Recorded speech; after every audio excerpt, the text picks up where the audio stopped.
morning. This morning I would like to speak about the book of Esther. And there's a little problem in the book of Esther.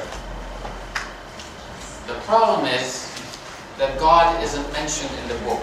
Now can you imagine that? A book of the Bible in which God doesn't appear. It makes me wonder immediately, why is it in our canon?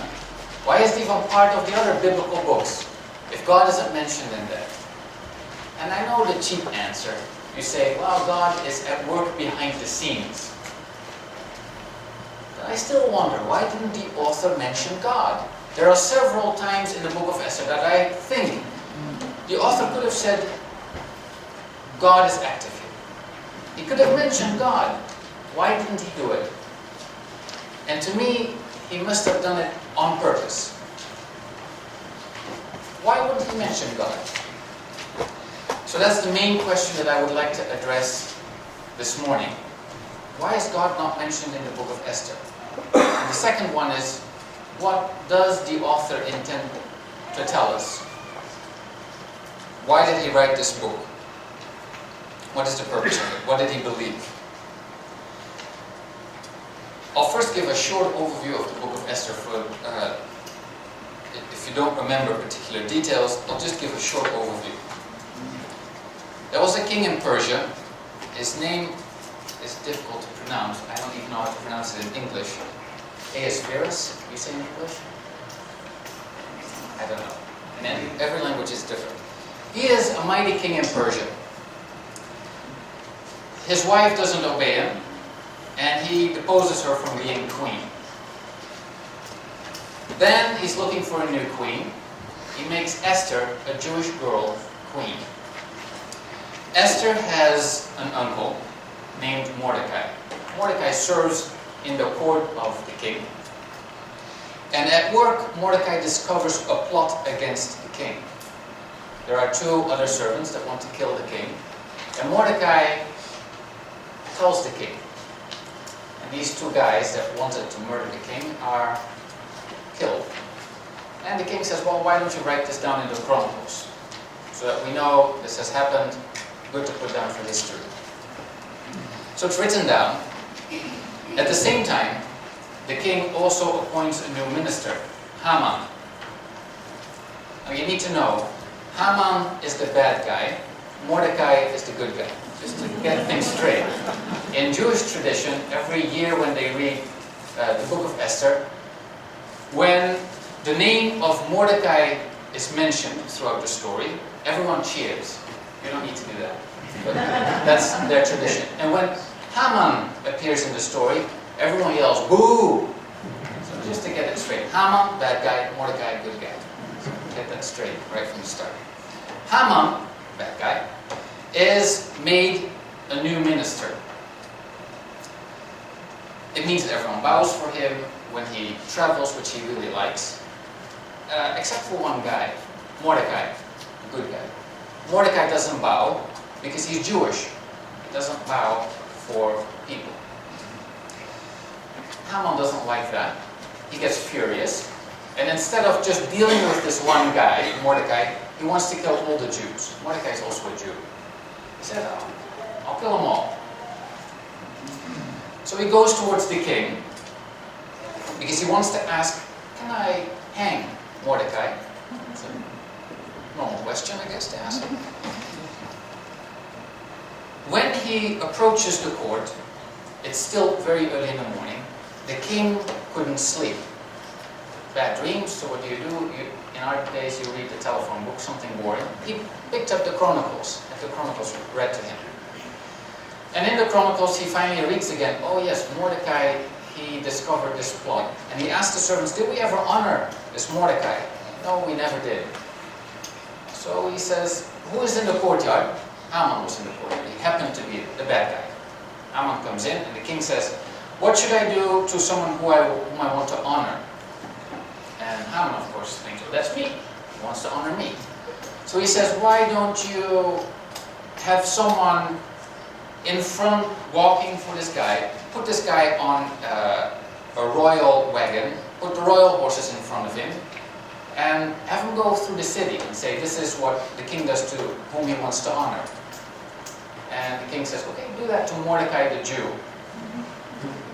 Great. Still, Haman has this plot to kill all the Jews, and the king agreed, you can do whatever you want. And Esther, who has become queen, who is a Jew, reveals this plot and says, king, there's someone who wants to kill me and all my people. The king says, who is it?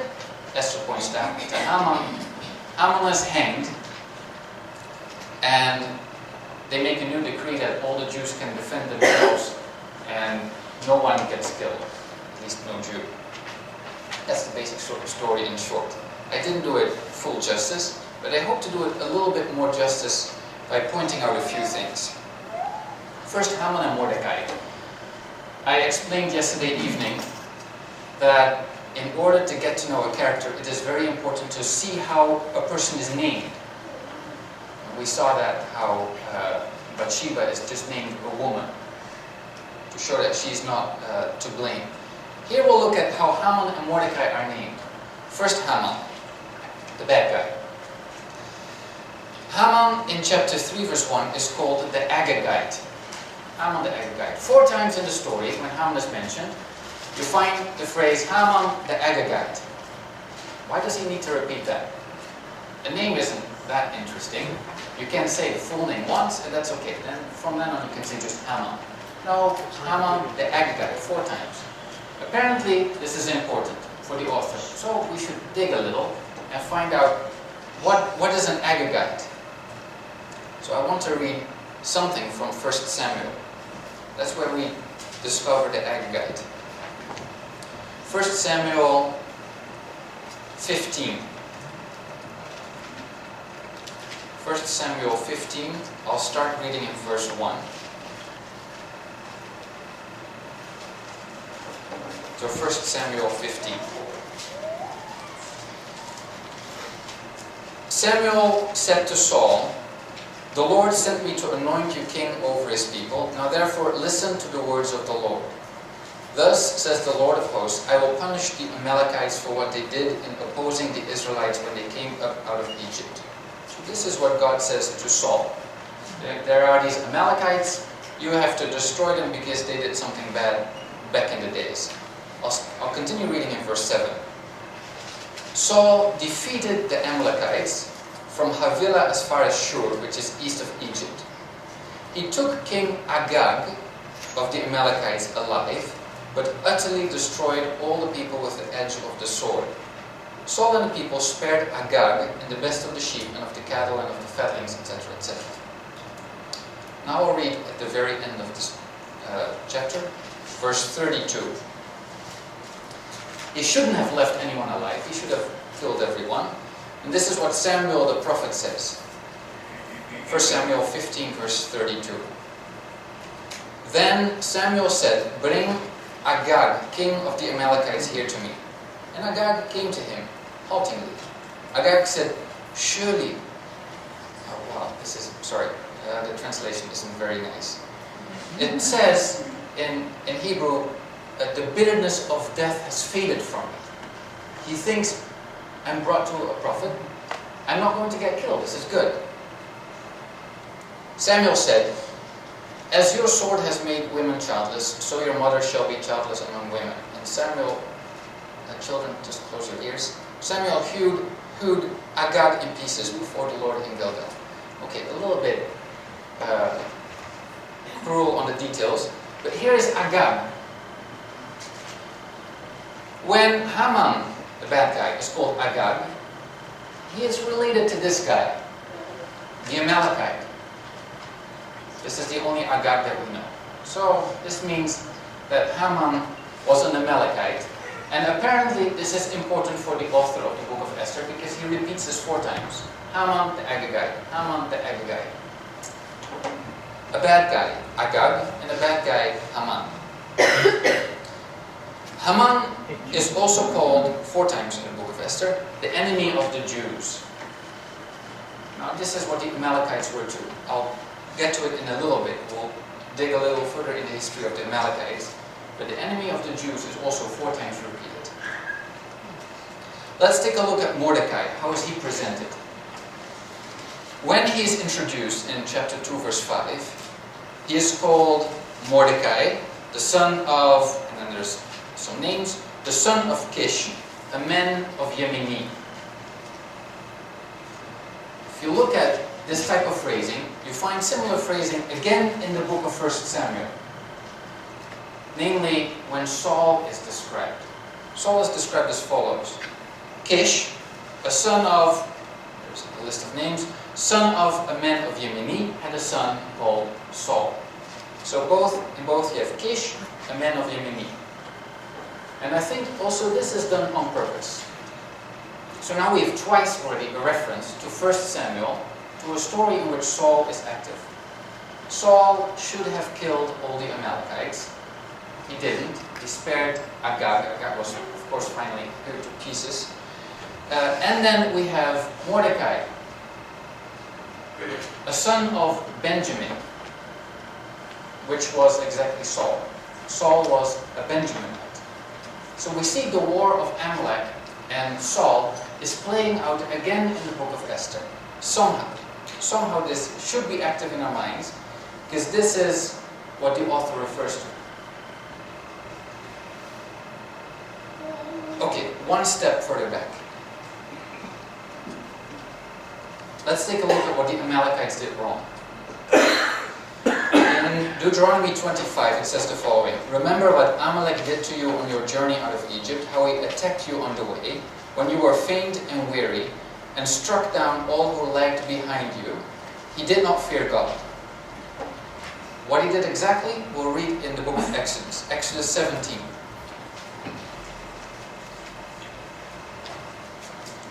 Exodus 17 verse 8.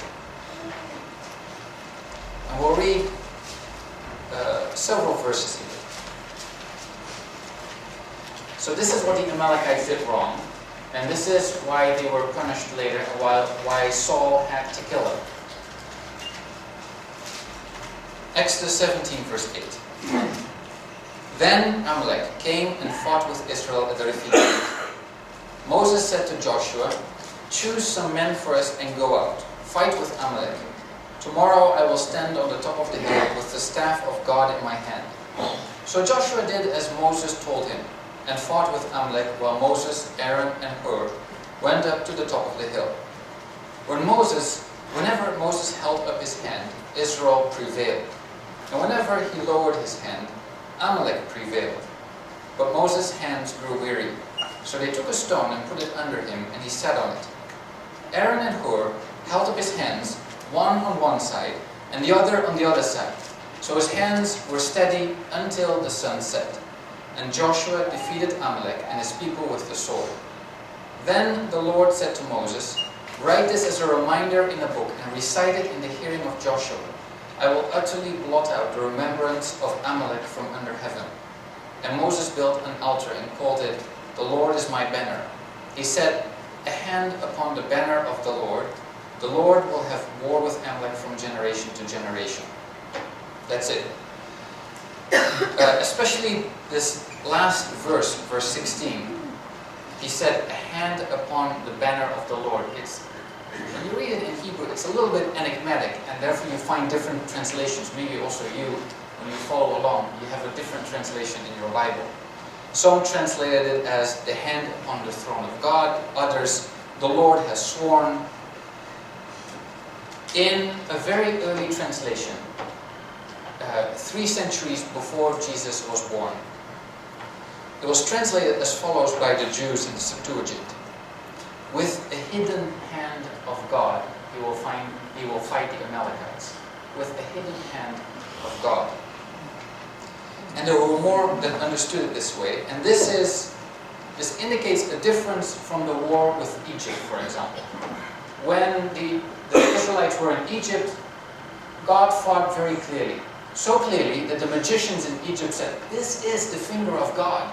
This is the hand of God. It was very clear. The plagues, the parting of the sea, this is God doing it. It's very clear to them. Here it says, God will fight with the Amalekites with a hidden hand.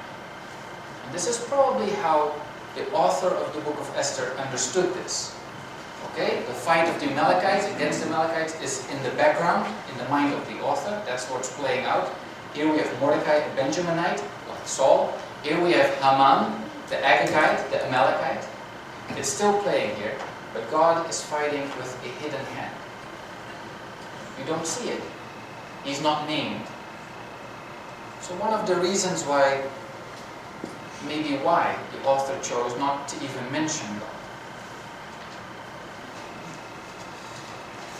If you now look at the book of Esther from this perspective, you'll see several interesting things.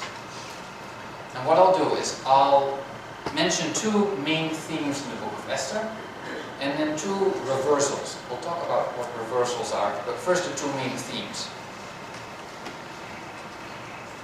The first important theme is the king. Already from verse 1, let's read Esther 1 verse 1.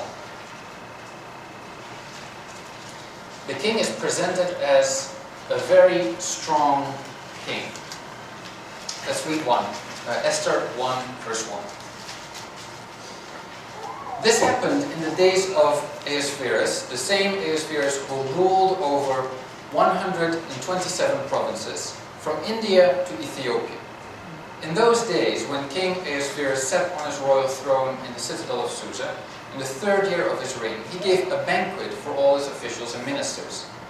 The army of Persia, and Media, and the nobles and governors of the provinces were present, while he displayed the great wealth of his kingdom and the splendor and pomp of his majesty for many days, 180 days in all.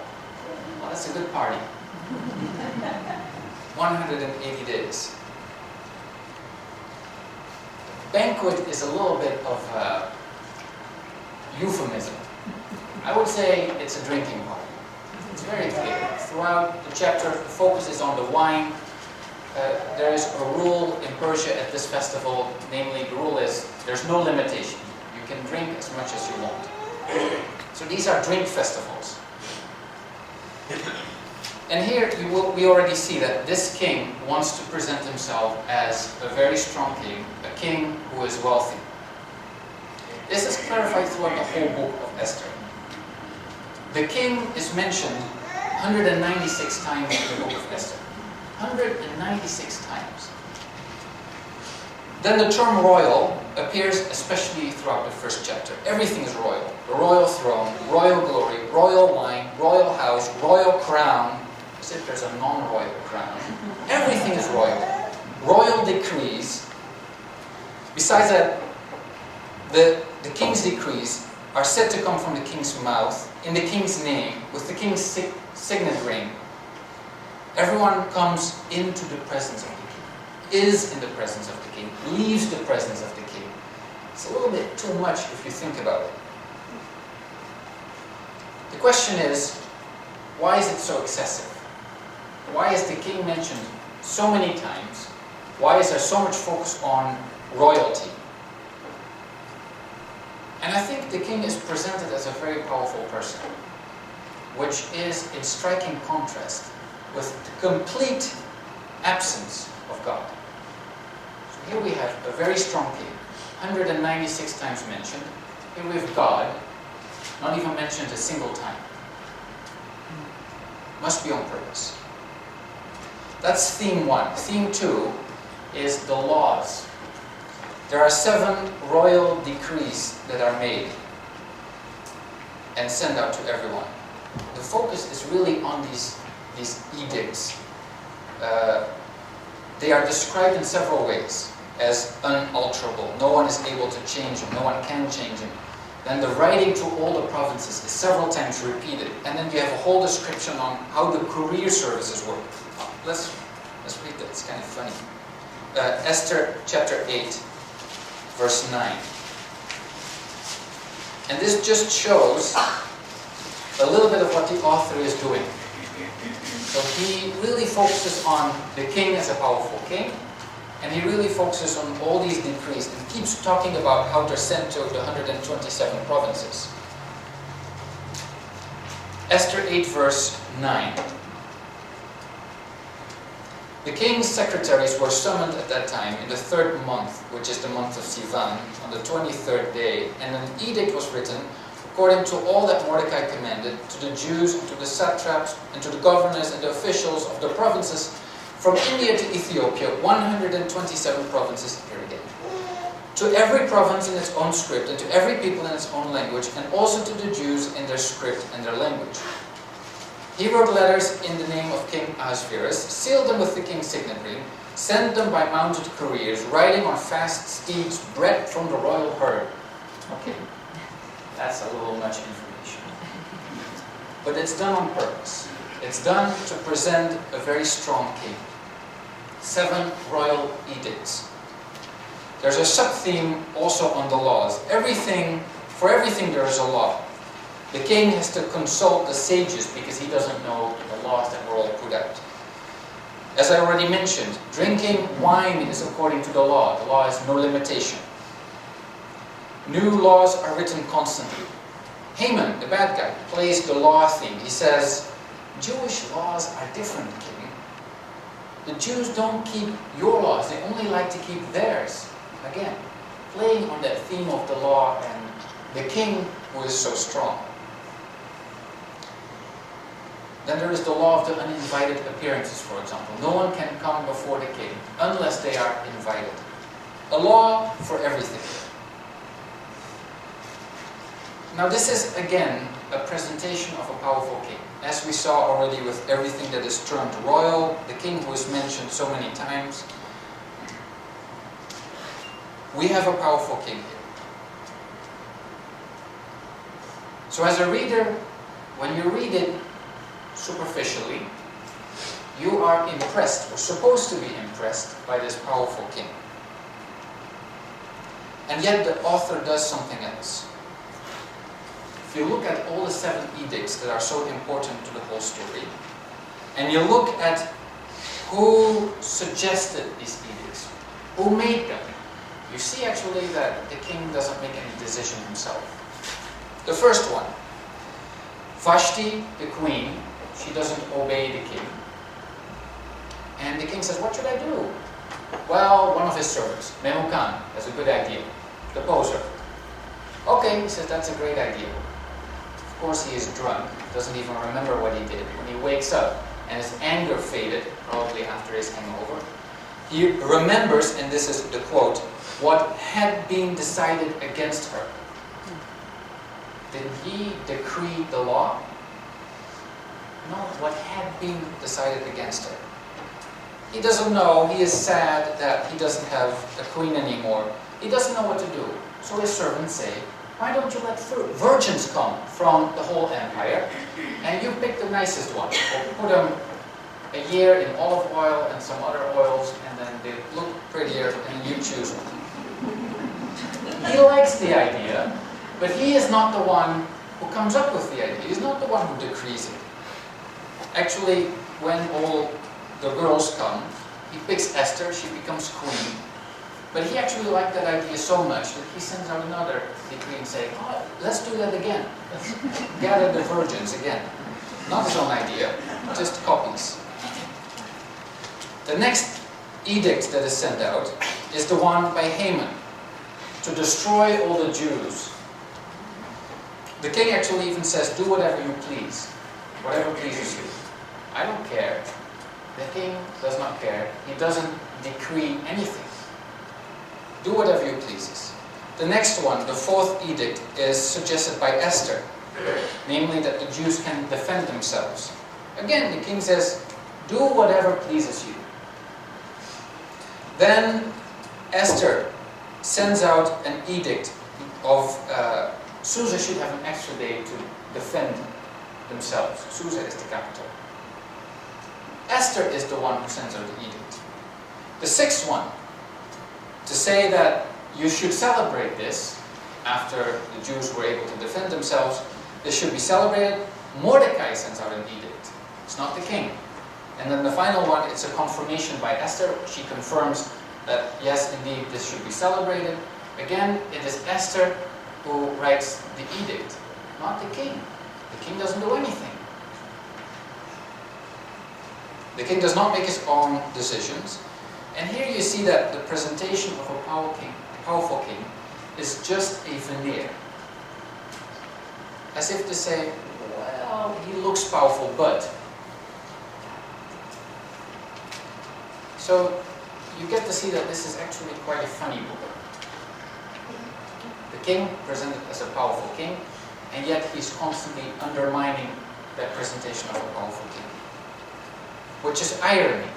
As I explained yesterday, irony is biblical humor. You see irony a lot in the book of Esther. For example, a domestic quarrel between a king and a queen becomes a state affair. And what is decided against her is decided at a drinking party. Well, that's a good place to write edicts, huh? A drinking parties.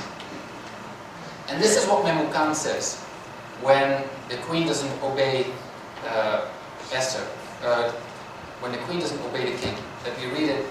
Chapter 1, Esther 1, verse 16.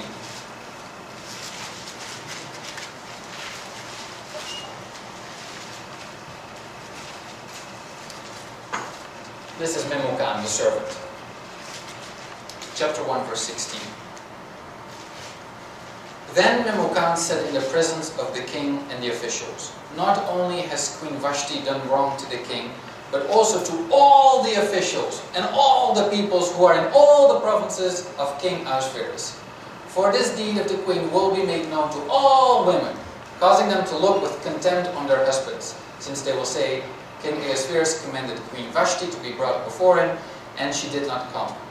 This very day, the noble ladies of Persia and Media, who heard of the queen's behavior, will rebel against the king's officials, and there will be no end of contempt and wrath. Oh, right. All provinces, all peoples, sure. All ladies will stand up to their husbands. Right. Irony. This is the Persians. These are the Persians. Also Haman, the bad guy, exaggerates. One Jew did not bow for him. He says, I'm going to kill them all. Kill all the Jews. A little exaggerated. Or about the king. Esther, when she finally comes before the king, she says, there is someone who wants to kill all my people. But she says, if this person only wanted to make us all slaves and sold us away into slavery, I wouldn't have bothered you. Namely, O king, even that wouldn't have been enough to bother you. That's the king. The king doesn't care. So here we have this theme of the king and the laws that depicts a king who is very strong, but yet there is this undertone of, well, is he really that strong king? Now the two reversals. Reversals are unexpected changes. And I'll explain it with a few examples, and then I will come to the two important reversals in the book of Esther that show the theme of the book.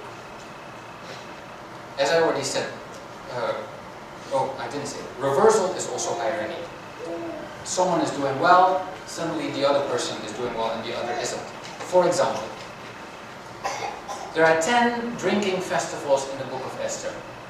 Again, it's a little bit to laugh about the Persians.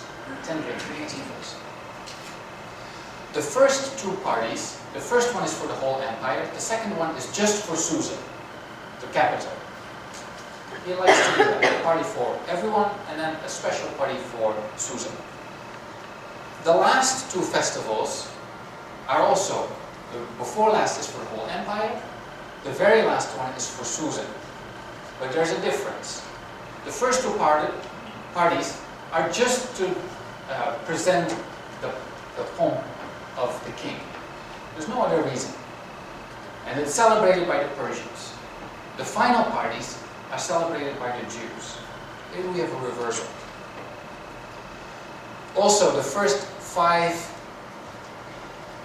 festivals are all by the king and by Vashti, the Persians. The final 5 festivals are all organized by the Jews. Here's another one. In chapter 1, when the party is described, the wealth of the party, it uses interesting language. Here I'll read it. Chapter 1, verse 6. There were white cotton curtains and blue hangings tied with cords of fine linen, purple to silver rings and marble pillars. There were couches of gold and silver and a mosaic pavement of porphyry, marble, mother of pearl and colored stones. Just to present the pomp of the party. However, in the end, when Mordecai is vindicated, when he becomes a high official, the good guy, he is described with words that you find here in the party. What he is wearing. Let's read in chapter 8, verse 15.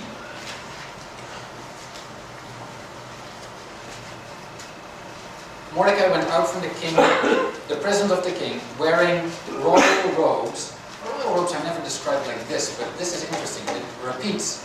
Blue and white, with a golden crown, and a mantle of fine linen and purple, while the city of Susa shouted and rejoiced.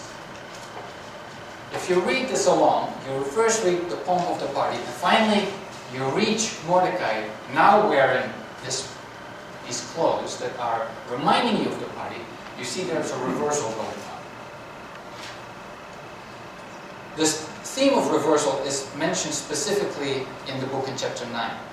Namely, verse 1, the enemies hoped to gain power, but it turned into the Jews gaining power. Or, for the Jews, a day of sorrow turned into a day of gladness. It's a reversal. Now, a very important reversal. As I explained yesterday, what biblical authors often do is they compare two characters with each other. Not by comparing them literally, but just by presenting them. And you're supposed to compare them. Here we have two characters. Haman, the bad guy, Mordecai, the good guy. And when you read through the book of Esther, you cannot but compare these two characters. Haman first gets promoted. He gets the signet ring from the king. Later, it is Mordecai who gets promoted, and he gets the signet ring. The king says to Haman, write whatever you please, whatever pleases you, which is later said to Mordecai. In the beginning, everyone has to bow before Haman. Later, everyone bows for Mordecai. Haman expects to be honored. Remember that scene at the courtyard. He thinks, the king said, I want to honor someone, what should I do? Haman expects to be honored. Mordecai is honored instead. Here another example. When Haman wanted to kill Mordecai, he set up a high pole in his backyard. This pole became the pole that Haman was hanged on himself. A reversal. Haman, when the queen said to the king, there is someone who wants to kill all my people, the king said, who is it? And Esther said, it's Haman. Haman fell at the feet of this Jewish woman to beg for his life. And he fell at the feet of this Jewish woman just because one Jewish man did not bow for him.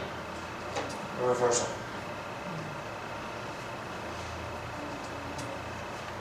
In chapter 9, verse 25, it even mentions specifically that it came upon his own head. The question, of course, is where does this reversal start? And I'll read a little bit to show where the reversal starts. We'll start in chapter 5, verse 9. Esther 5, verse 9. So it's interesting to see a reversal, but why does the author mention something like this? Why does he make a big deal out of it? So here this is interesting to see, where is the switch? Where do we see the reversal happening? Esther 5, verse 9. Haman went out that day happy and in good spirits. Okay, Haman, the bad guy, is still in good spirits. But when Haman saw Mordecai in the king's gate and observed that he neither rose nor trembled before him, he was infuriated with Mordecai. Nevertheless, Haman restrained himself and went home. Then he sent and called for his friends and his wife Zeresh. And Haman recounted to them the splendor of his riches, the number of his sons, all the promotions with which the king had honored him, and how he had advanced him above the officials and the ministers of the king. Haman added, "Even Queen Esther, let no one but myself come with the king to the banquet that she prepared. Tomorrow also I am invited by her, together with the king. Yet all this does me no good, so long as I see the Jew Mordecai sitting at the king's gate." Then his wife Zeresh and all his friends said to him, "Let a gallows 50 cubits high be made, and in the morning tell the king to have Mordecai hanged on it. Then go with the king to the banquet in good spirits." This advice pleased Haman, and he had the gallows made. On that night, the king could not sleep, and he gave orders to bring the book of records, the annals, and they were read to the king. It was found written how Mordecai had told about Bigthana and Teresh, two of the king's eunuchs, who guarded the threshold and who had conspired to assassinate King Ahasuerus. Then the king said, "What honor or distinction has been bestowed on Mordecai for this?" The king's servants who attended him said, "Nothing has been done for him." The king said, "Who is in the court?"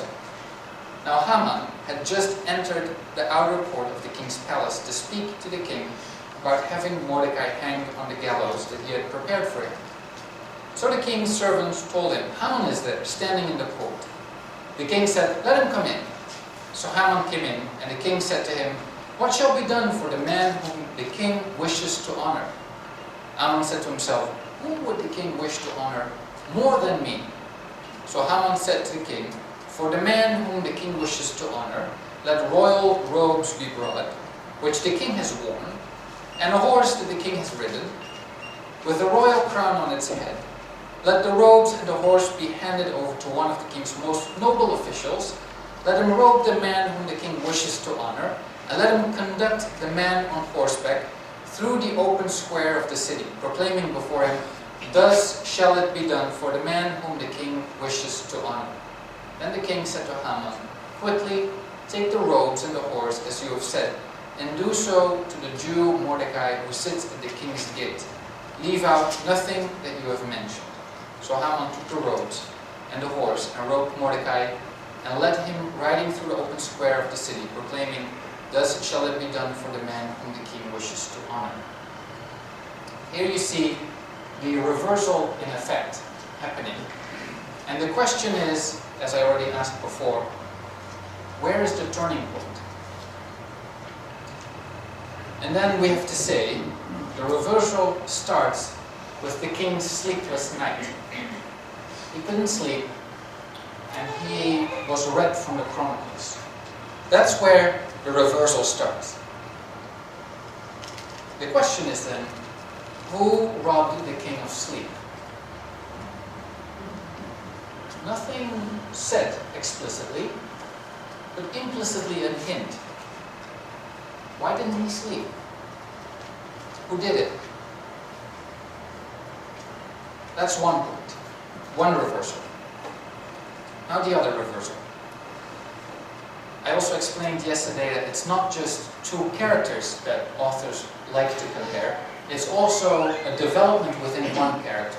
For example, in the character of David, we saw that he is not concerned about killing his soldiers after he lay with Bathsheba. Doesn't care much about the death of his soldiers. Careless. A change into the next scene, when he is presented with what he did, he is sorrowful for what he did, and you see a change in character in David. Here also you see a change in character, a reversal in Esther herself. She is passive, completely passive, until chapter 4.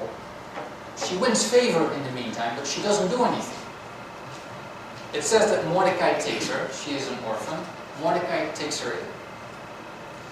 She was taken into the palace.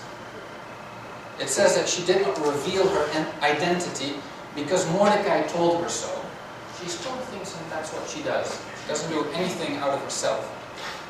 Then when the virgins are brought to the king, they can bring something, it says. Esther brings only what one official, Haggai, tells her. She doesn't want to make her own decisions. Then it also says that all girls are brought to the king. Of Esther, it says, Esther was taken. Passive. Completely passive. Even when she finally tells the murder plot to the king, she only does it in name of Mordecai. No initiative of herself. She's passive. In chapter 4, she becomes more active. She tells Mordecai what to do. She says, you should fast for me, you should pray for me, gather everyone. She sends party invites to the king, to Haman. She sets finally Mordecai over Haman's house.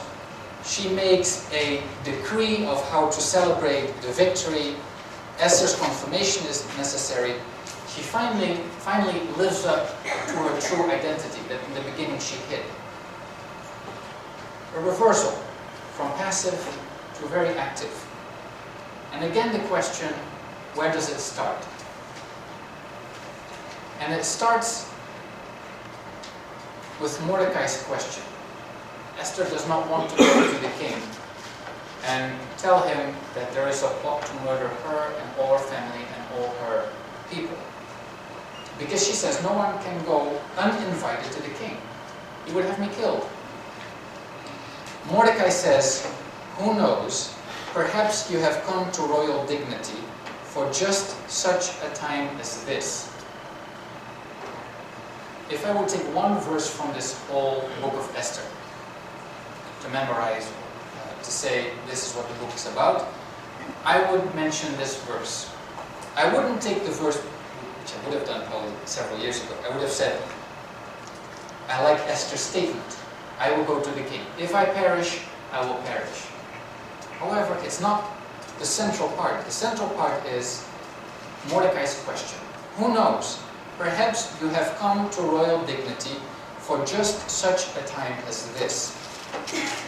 And again, it beckons the question. Who put Esther in this position? It's not mentioned explicitly. Again, implicitly, the author hints at what is happening. Well, this question assumes that someone has put Esther in this position. So the question is, who is in control? That is the main question in Esther. And the author, on the one hand, presents a very powerful king. On the other hand, he undermines that picture and shows these little pieces where you see, well, there seems to be someone else in control here. A hidden hand.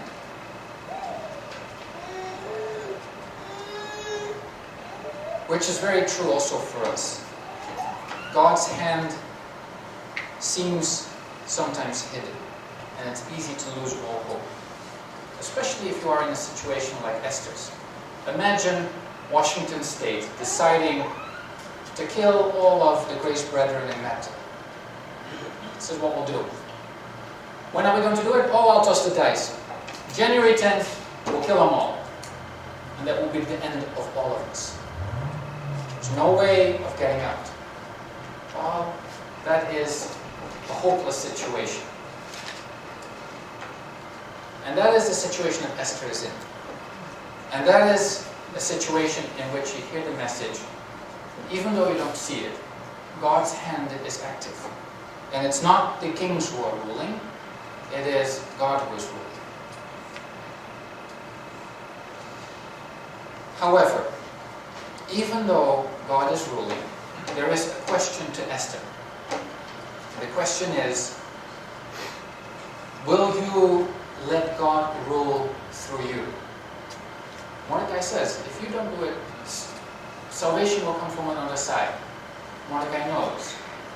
But the question is, will you let God rule through you? And again the question, Who knows, perhaps you have come to royal dignity for just such a time as this. Well, now, after the New Testament, after Jesus, we even know more clearly that God rules. We know that He conquered death. We know that He conquered evil. And yet, we still live in a world that is filled with evil, and where it sometimes really looks like evil and kings are ruling instead of God. And then this message becomes very applicable. Knowing that even though you don't see, it is God who rules, but also the question to us, who knows? Maybe you've been put in this situation for a reason. Maybe you've been put in this family for a reason.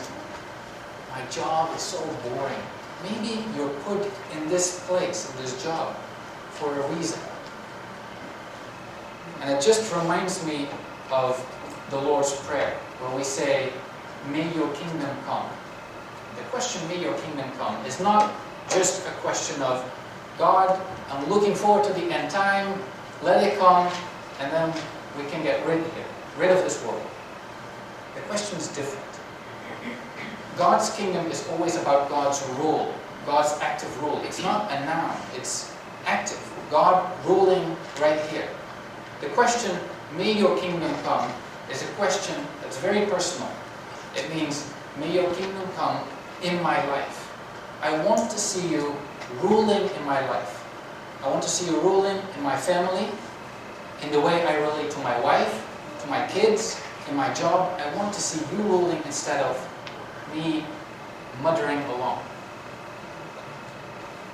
And that is my desire, to see God reign in me and through me. And it's good to realize that God wants to expand the borders of His kingdom more and more. The way I relate to Him, treat others, but also He wants to expand His borders, of course, to other people, that they get to know Him. This is not only for big decisions like Esther's, the question of God's rule. It is in every mundane part of life. The question is God ruling? And that's the question we ask God when we say, may your kingdom come. Let's pray.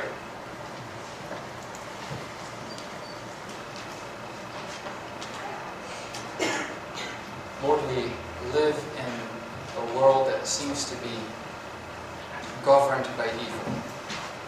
There are so many hopeless situations, not just far away in Kenya or in Syria, but also closer home. Lord, we desire to see your hand rule. We ask, open our eyes, that we may see that you truly rule. We ask, give us strength to stand up like Esther did instead of shying away. Lord, we thank you so much that you are King of our lives, and we pray.